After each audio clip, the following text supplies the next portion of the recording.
శ్రీ వాహిని media ప్రేక్షకులకు నా నమస్కారాలు. ఇప్పట్లో చాలామంది ఇబ్బంది పడుతుండే సమస్యలు ఏంటంటే మరుగుమందు నుంచి ఎలా బయటపడాలి, ఏం చేస్తే వెళ్తుంది ఇది. చాలా ప్లేస్లు వెళ్ళాము, కక్కించుకోవచ్చాము, వాంతులు చేసాము, బేతులు చేసాము, పాలు ఇచ్చారు, రసం ఇచ్చారు, నీళ్ళు ఇచ్చారు అని చాలా బాధపడుతున్నారు. కడుపులోకి పెట్టిండే దానికేమో మీకు పాలు, బేతులు, వాంతులు సరిపోతున్నాయి. శరీరంలో పెట్టిండే దానికి కొంతమంది తలకి పెట్టే మందులు ఉన్నాయి, బట్టలకు పెట్టే ఉన్నాయి, మీ శరీరానికి పూసేది ఉన్నాయి, మీ చెప్పులకు వేసే ఉన్నాయి, మీరు పారాడే జాగాలో చెల్లేది ఉన్నాయి, మీ ముందు మీకే తెలియక చెల్లే మందులు ఉన్నాయి. శరీర పై భాగాన పడిండేదాన్ని ఎలా తీసుకోవాలా, ఏం చేస్తే పోతుంది, దీనికి పరిష్కారం ఏంటి?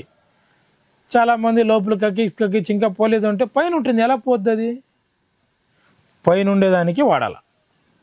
దానికి తగిన మూలికలు ఏముండే, దానికి అవసరమైండేది ఏంటి అంటే ఇక్కడ చూడండి, ఇది రేల చెట్టు, పెద్ద రేల, ఒక 21 ఆకు. అదేవిధంగా భృంగరాజ, గుంటుకలగరాకు, ఒక 2 పిడికళ్ళు. అదేవిధంగా మనకు మారేడాకు 33 ఆకులు. అదేవిధంగా ఇక్కడ చూడండి మునుగుమాను చెక్క, ఒక అరిచేయడము. అదేవిధంగా ఊడుగుమాను చెక్క, ఒక అరిచేయడము. నిమ్మ ఆకులు 21.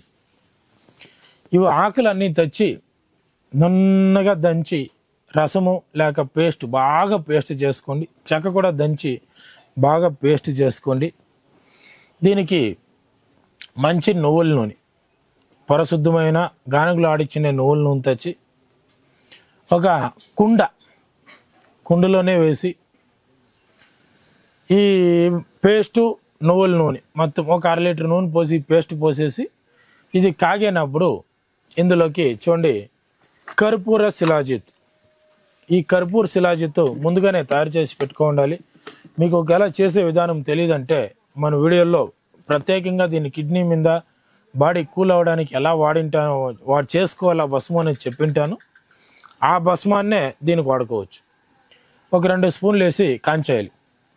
ఇవన్నీ చెప్పారు, బాగానే ఉంది, కాంచుకుంటారు. దీన్ని ఏ టైంలో తేవాలి, ఎలా చేయాలంటే కేవలం ఒక ఆదివారం రోజే పొద్దున్నే 3 గంటల నుంచి తెల్లవారుజామున వెలుతురు పుట్టి 6 గంటల వరకు మీకు సమయం ఉంటుంది. చెట్లు ముందుగానే చూసి పెట్టుకొని ఆ సమయంలో వీటిని చేయాలి. ఆ ఒక్కరోజే తయారు చేయాలి. అలా ఆ ఆదివారం రోజు సూర్యుడు ఉదయించేయకముందే, మీ నీర పడకముందే ఈ మొక్కలు తెచ్చినప్పుడు మంచి మనసుతో తెచ్చుకోండి. మీ సమస్య చెప్పి తాండి, పలానా సమస్యకి తీసుకెళ్తున్నాను, నా సమస్యలన్నీ క్లియర్ అయిపోవాలి, నాకు ఆరోగ్యం బాగుండాలి, నా శరీరంలో ఇట్లా తొందరలు ఉన్నాయని ఆ చెట్టుకి చెప్పి దానివల్ల అది పోయేదానికే నేను తీసుకెళ్తున్నాను తల్లి, నువ్వు కూడా నాకు సహకరించి నా సమస్యలు పోనీ అని చెప్పి సూర్యుడు ఉదయించక ముందే కేవలం ఒక ఆదివారం మాత్రమే దీన్ని తెచ్చి ఈ విధంగా నూనె పోసి బాగా మరిగించండి. సన్నమంటతో మరిగించి ఈ ఆకులు, పొసులు, రసం అంతా ఇమిరిపోయిన తర్వాత ఆ నూనెని ఫిల్టర్ చేసి పెట్టుకొని ప్రతిరోజు శరీరానికి, తలకి, ఫుల్ బాడీ ఎక్కడా గ్యాప్ లేక దీన్ని అప్లై చేసి కనీసం 3 గంటలు, తర్వాత మీరు ఎంతైనా పెట్టుకోండి, ఇబ్బంది ఏం లేదు. 6 గంటలు పెట్టినా, 24 గంటలు పెట్టినా ఇబ్బంది ఏం లేదు. కనీసం 3 గంటల పొద్దు దీన్ని అలాగే ఉంచి శరీరం మీద నిమ్మకాయన అర్థం కోసి ఎత్తుకొని బాగా శరీరము, తల, ఒళ్ళు అంతా రుద్దుకొని స్నానం చేస్తూ వచ్చారంటే ఖచ్చితంగా మీ శరీరం పైన పెట్టిండే మందులు క్లియర్ అయిపోతాయి. ఇలా కాదు అంటే మన దగ్గర మందులు ఉంటాయి, దాన్ని తీసి వాడుకోవచ్చు, లేదు వచ్చి తీసుకుపోవచ్చు. చాలామందికి ఏంటంటే మందు పెడితే మా లక్షణాలు ఏంటి, మాకేమవుతుంది? కొంతమందికి తలనొప్పి, టెన్షన్, నెమ్మది ఉండదు, పిచ్చి ఆలోచనలు, రాత్రిలో పిచ్చి కలలు, తినిండేది అరుగుదల కాదు. హాస్పిటల్ స్కానింగ్లు అన్నీ చేశాను, అన్నీ బాగుంది, అయినా ఏమో సమస్య ఉంది. ఏం సమస్య ఉంది? ఇదే జరిగింటుంది.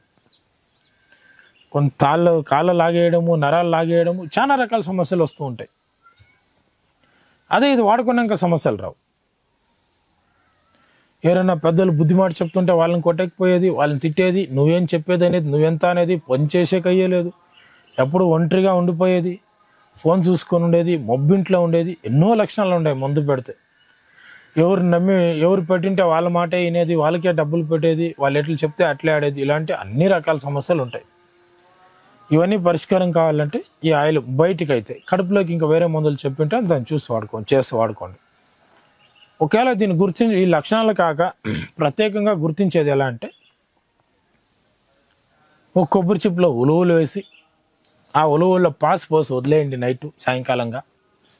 పొద్దున్నే పోయి చూసారంటే ఉలువలు మొత్తం నల్లగా అయిపోయింది. అలా అయితే మందుడు ఉన్నట్టు, కాలేదు అంటే ఏం కాదు. ఇంకొక విధం ఏంటంటే మునగాకు రసం, బాగా మునగాకుతో చీల పులిమేసి చేతుల్లోకి పిండుకొని చూస్తే గడ్డి కడుతుంది రసం. అప్పుడు ఉన్నట్టు, గడ్డి కట్టిన చోట నల్లగా అయితే మరి ఎక్కువ కాలం అయినట్టు. ఇలా కాకుండా ఇంకొక విధానం అంటే మనకు నల్లేరు అని దొరుకుతుంది.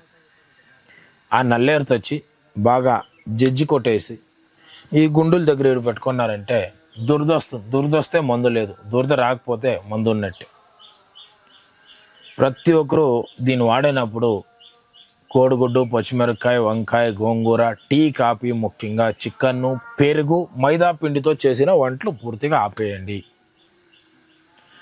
ఈ పత్తిము అనేది మీరు ఇది వాడేంత కాలం కాకుండా మీ జీవితకాలం వదిలేస్తే మీకు 97% రోగాలు ఏవీ రావు.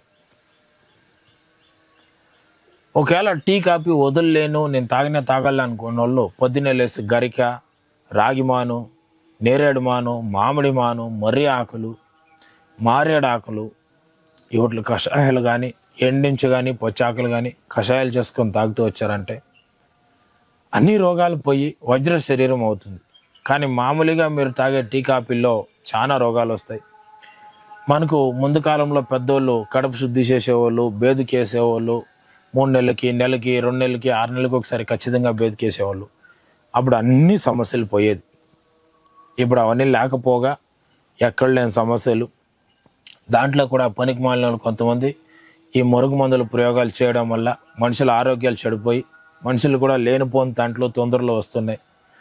అందరికీ బయటపడాలని ఈ విద్య అందరూ తెలుసుకొని చేసుకొని బాగుపడినేనే ఈ మందులు చెప్పాను. చాలామంది దీంట్లో కూడా సైడ్ ఎఫెక్ట్ ఉందా అని అడుగుతారు. అవంతా ఏం ఉండదు, ప్రతి ఒక్కరు వాడుకోండి.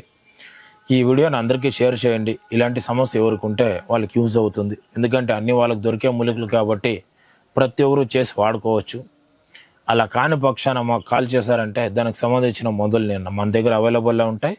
ప్రతి సమస్యకి కడుపులో ఉన్న, బ్లడ్లో చేరుకున్న, ఎంటికలు చిన్న, మలకలో చేసిన, అదేవిధంగా శరీరం పైన ఉన్నా కూడా మన దగ్గర మందులు ఉంటాయి. అన్నిటికీ అందుబాటు. మీ సమస్య చెప్తే దానికి తగిన మందులు నేను కావాలంటే ఇస్తాను. ఇది అందరూ మీరుగా చేసి వాడుకోవాలని చెప్తూ ఈ వీడియో ముగిస్తా ఉన్నాను. నమస్తే.